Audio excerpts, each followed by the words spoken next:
Assalamualaikum warahmatullahi wabarakatuh. Bismillahirrahmanirrahim. Alhamdulillahirrabbilalamin. Apa khabar murid-murid? Hari ini kita bersua kembali untuk meneruskan pembelajaran kita pada hari ini. Cikgu doakan kamu semua diberikan kesihatan yang baik. Hashtag stay safe, stay at home. Hari ini kita akan belajar mata pelajaran sirah pelajaran 2 yang bertajuk Pengasuh Nabi Muhammad. Hari ini kita belajar pelajaran 2. Mata pelajaran sirah pelajaran 2 yang bertajuk Pengasuh Nabi Muhammad sallallahu alaihi wasallam. Murid-murid boleh buka buku teks sirah. Lepas tu cari pelajaran 2 yang bertajuk Pengasuh Nabi Muhammad sallallahu alaihi wasallam. Pembelajaran kita pada hari ini ialah kesinambungan daripada pembelajaran yang lepas. Pembelajaran yang lepas kita dah belajar sedikit tentang pengasuh Nabi Muhammad sallallahu alaihi wasallam.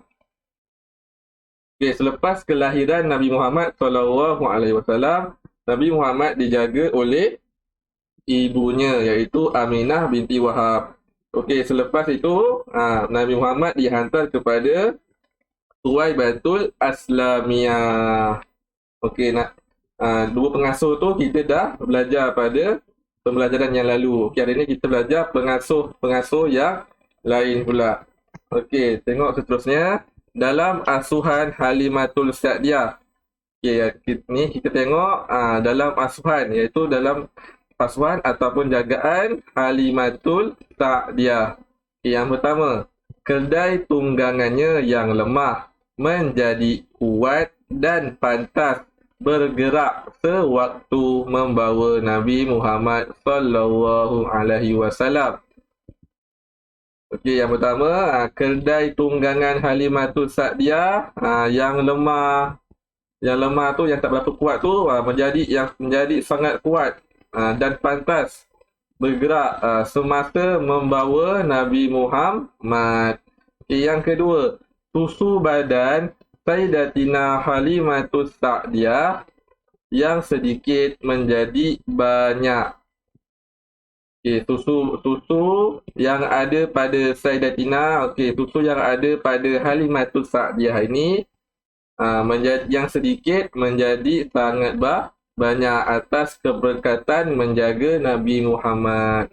Yang ketiga, unta peliharaan yang sudah tua mengeluarkan susunya semula. Halimatul Sa'diyah ada memelihara unta. Unta peliharaannya sudah berusia, sudah tua. Lalu mengeluarkan susunya semula. Kebiasaannya unta yang sudah tua tidak mengeluarkan susu. Disebabkan atas keberkatan menjaga Nabi Muhammad, unta peliharaannya yang tua tadi mengeluarkan susunya semula. Yang keempat, perkampungan Bani Sa'ad menjadi subur. Perkampungan Bani Sa'ad ialah tempat tinggal Halimatul Sa'diyah dan keluarganya. Jadinya perkampungan Bani Sa'ad ni menjadi subur. Tanah-tanahnya menjadi subur, tanaman-tanamannya hidup segar sebab atas keberkatan menjaga Nabi Muhammad sallallahu alaihi wasallam. Yang kelima, kambing-kambing peliharaannya mengeluarkan susu yang banyak. Bahkan Halimatul Sa'diyah juga ada memelihara kambing. Kambing-kambing peliharaannya juga mengeluarkan susu yang sangat banyak. Semua ni disebabkan atas keberkatan Halimatul Sa'diyah menjaga seorang Nabi, iaitu Nabi Muhammad sallallahu alaihi wasallam. Kita tengok seterusnya. Selepas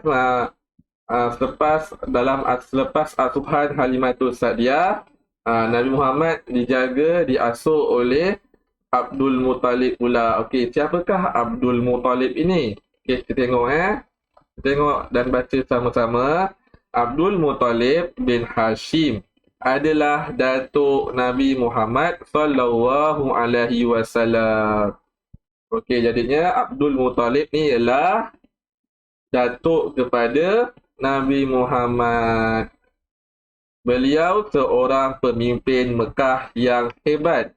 Nabi Muhammad sallallahu alaihi wasallam diasuh oleh datuknya semasa berusia 6 tahun. Setelah menjadi anak yatim piatu. Semasa Nabi Muhammad sallallahu alaihi wasallam berumur 8 tahun, datuknya pula meninggal dunia ketika berusia 80 tahun. Selama 2 tahun diasuh oleh Abdul Muttalib, Nabi Muhammad sallallahu alaihi wasallam sentiasa dijaga dengan baik dan dicurahkan sepenuh kasih sayang tanpa berbelah bagi.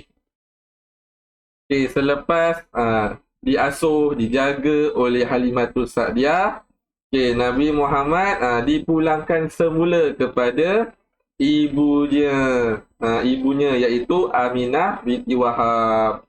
Okey, selepas Aminah binti Wahab wafat, iaitu meninggal dunia, okey, Nabi Muhammad dihantar kepada Abdul Muttalib, iaitu datuknya sendiri, untuk dijaga dan diasuh. Okey, Abdul Muttalib ni beliau seorang pemimpin Mekah yang sangat hebat, dikenali di seluruh kota Mekah.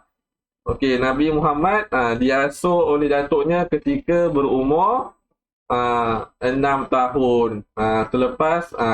Selepas kewafatan atau kematian ibunya sendiri, iaitu Aminah binti Wahab. Okey, selepas 2 tahun, pada usia Nabi Muhammad 8 tahun, datuknya iaitu Abdul Muttalib meninggal dunia ketika berusia 80 tahun.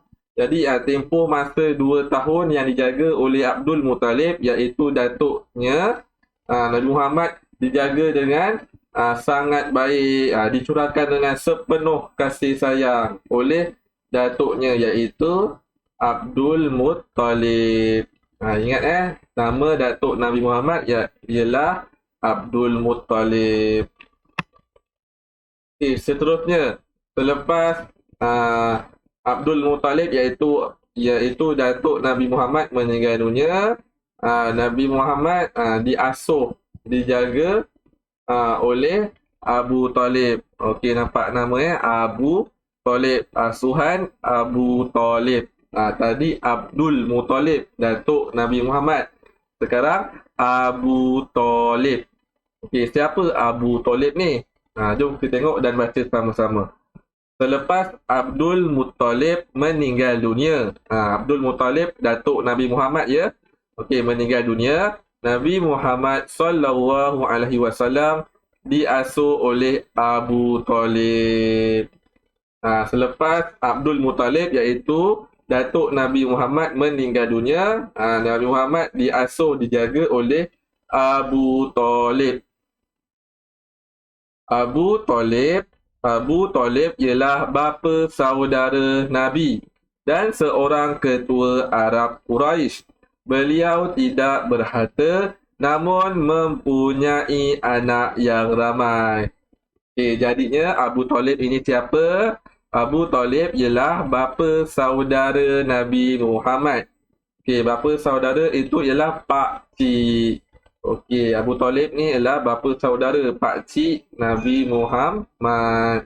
Okey, Abu Talib ni seorang ketua Arab Quraisy. Abu Talib ni sangat terkenal di kota Mekah sebab dia seorang ketua Arab. Okey, Abu Talib ni tidak berharta, tidak mempunyai harta yang sangat banyak. Dia hidup miskin. Okey, selepas tu Abu Talib ni mempunyai anak yang ramai. Okay, seterusnya, Nabi Muhammad sallallahu alaihi wasallam diasuh oleh Abu Talib dengan penuh kasih sayang baginda mula diasuh ketika berumur 8 tahun.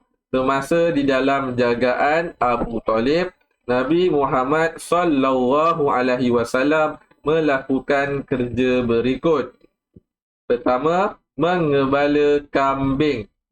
Kedua, dibawa berniaga ke Syam ketika berumur 12 tahun. Okey, jadinya Nabi Muhammad diasuh, dijaga oleh Abu Talib ketika berumur 8 tahun.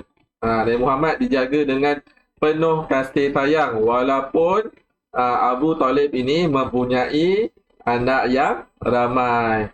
Okey, semasa dalam jagaan Abu Talib, dua pekerjaan yang dilakukan oleh Nabi kita iaitu Nabi Muhammad sallallahu alaihi wasallam. Okey, pekerjaannya ialah mengembala kambing, jaga kambing. Okey, yang kedua, dibawa berniaga ke negeri Syam ketika berumur 12 tahun. Semasa Nabi Muhammad berumur 12 tahun, Nabi Muhammad membantu Abu Talib ini berniaga ke negeri Syam. Okey, seterusnya, okey, sikap. Okey, sikap yang ada pada Abu Talib ni.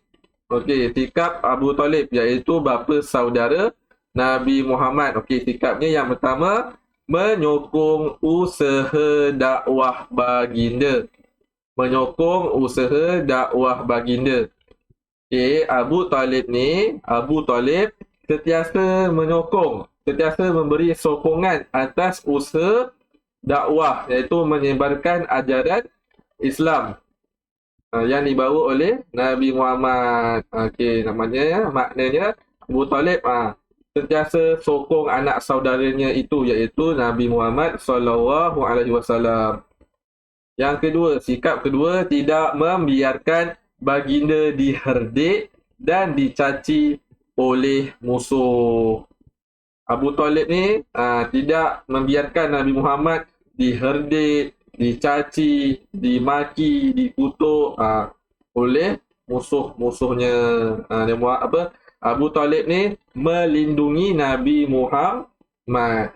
Okey, yang ketiga, melindungi baginda daripada ancaman kafir Quraisy.